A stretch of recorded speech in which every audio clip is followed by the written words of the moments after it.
Panda. Alors aujourd'hui nous allons voir comment créer un jeu de questions-réponses sur écran LCD. Alors je tiens à préciser que j'utilise un écran LCD qui se branche en I2C, ce qui est pratique vu qu'on a besoin que de 4 fils, 2 alimentations et 2 fils de communication.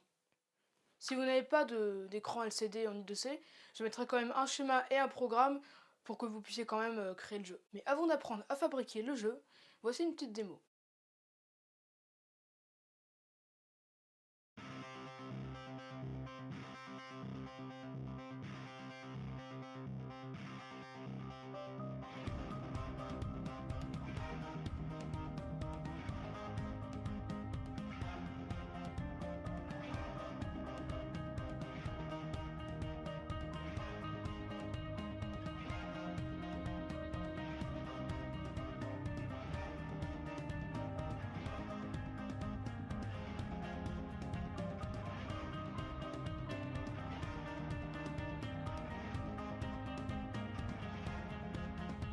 Maintenant que vous avez vu ce que ça donne, on peut passer au schéma. Alors notre schéma est composé principalement de deux parties. La partie avec les boutons et la partie de l'écran. Alors la partie de l'écran est très simplifiée sur ce que j'ai fait parce que tout simplement on n'a que 4 fils. Les deux fils 5V et la masse, donc on relie au 5V et à la masse, et les fils SDA et SCL qu'on relie aux prises 20 et 21 de l'Arduino. Alors ces prises-là, comme c'est les prises SDA-SCL de l'Arduino, donc ça peut varier selon votre carte. Moi j'ai une méga, donc c'est les pins 20 et 21, mais ça peut varier. Donc dans la description, je mettrai les pins pour les Arduino Uno ou pour les autres Arduino, vous pouvez vous y référer. Maintenant, passons à la partie des boutons.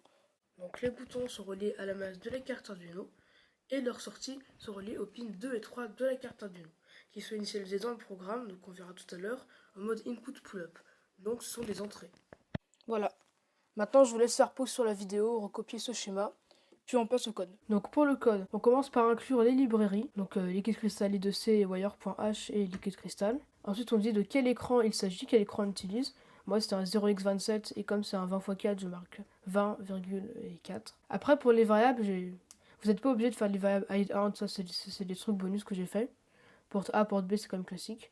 Par contre, il vous faudra une variable niveau qui servira à montrer à quelle question vous en êtes et une variable score pour votre score. Maintenant, on peut passer au setup.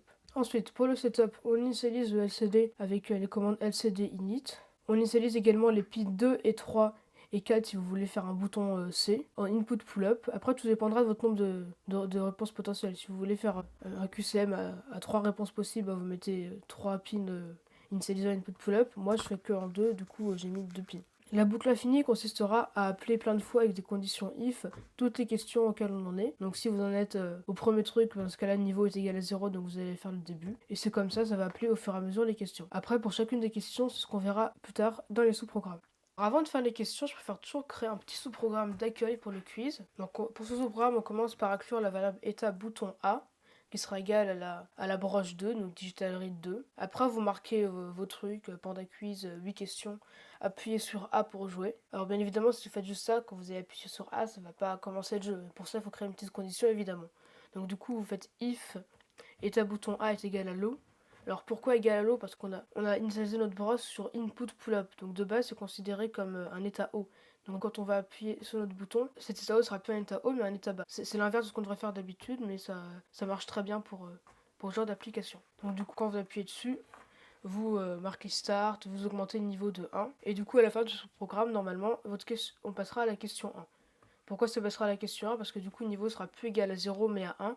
Et dans notre void loop, on a créé des conditions pour ça et du coup ça va commencer la question 1. Et ça c'est le système qu'il y aura partout dans le programme, donc il faudra vous familiariser avec ça. Alors maintenant on va voir les questions. Alors je vais vous montrer juste une seule question parce que le fonctionnement sera le même partout en fait. Pour les questions, on commence déjà par créer les variables int état bouton A et int état bouton B qui seront lues en fonction des broches 2 et 3. Ensuite forcément on marque notre question, donc quel est le record de guitare cassé sur scène?